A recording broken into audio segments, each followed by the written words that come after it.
Hey guys, what's going on? MassGFX here. Today I'm going to bring you another Photoshop tutorial. In this tutorial I'm going to be showing you how to create the glowing neon line effect here.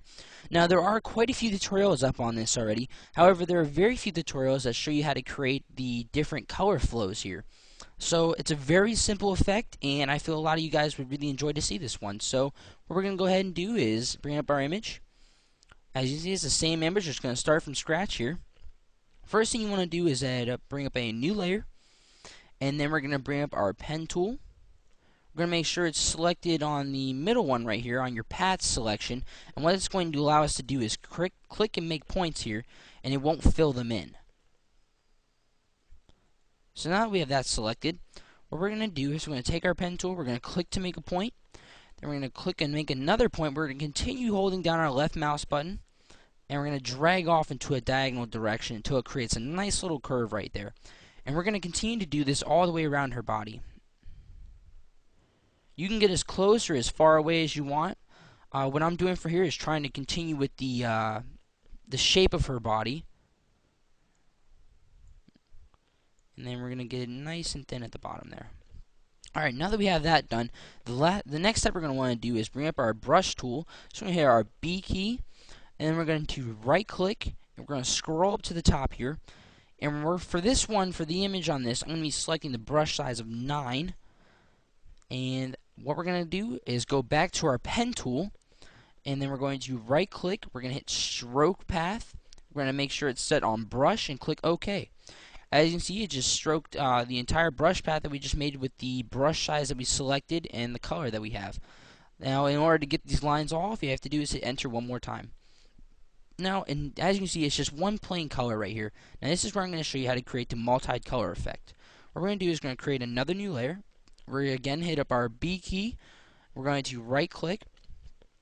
We're going to go to our size 300 brush, soft edge, and then we're going to bring up our colors. Now, as you can see, it's already set to yellow, so I'm not going to be using yellow again.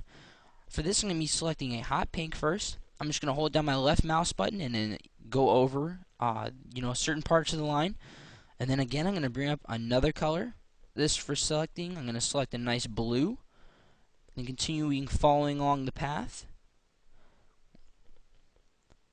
Again, selecting another color, and I'm going to do a neon green. And you do not have to be super precise about this, guys. Don't worry about, zooming in and getting as close as you can to the lines. You don't have to worry about that, and I'll show you why here in a second. So for the last color, I'm going to select white and just get all that.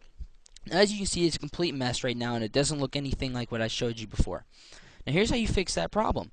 What we're going to do is, if you go up to your layer where you did your brushes, and you hold down your Alt key, and then you go in between your pen layer and your brushes layer, and you click, and you'll see a little thumbnail pop up.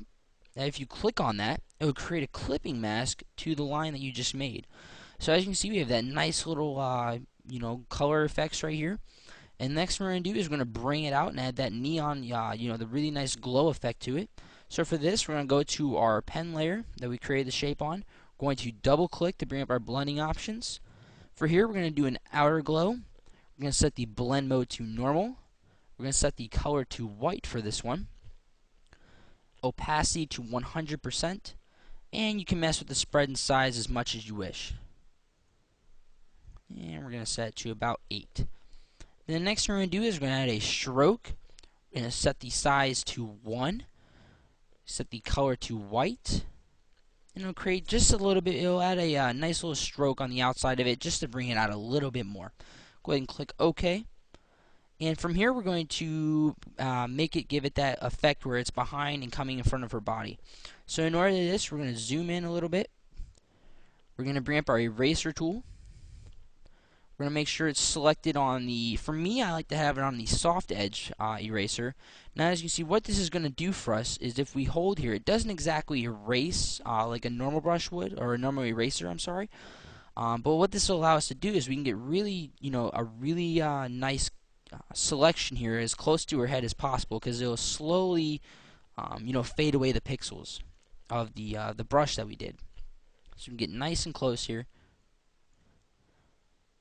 And I'm not being, super precise on this, guys. So don't, don't hold it against me here. I'm just trying to make this a really fast and easy tutorial. Of course, when you're going to do this on your own images, you're going to be, a lot more precise than what I'm being. But while I'm erasing this, some ideas that you guys could do for this effect. You could do them on video game characters. If you're creating a desktop wallpaper and you need something to just kind of bring it out, if it just seems a little plain and simple, you can do it on that. It's just a wide range of things you can do with this effect. So we're just going to go ahead and erase this last bottom part here. Like so.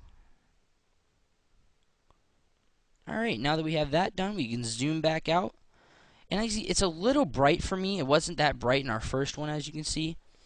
So what I wanted to do for this is I went over here to my fill option, selected the arrow, and then I just lowered the fill ratio on it. And it just kind of, a little, I don't know, I don't really know the word for it, but it just kind of took it down a little bit more. It took the tone down and just made it flow a lot better with the background. So go ahead and zoom out, and there's our image. So again, guys, this is supposed to be a quick and easy tutorial. I hope you guys enjoyed this. But other than that, guys, take it easy.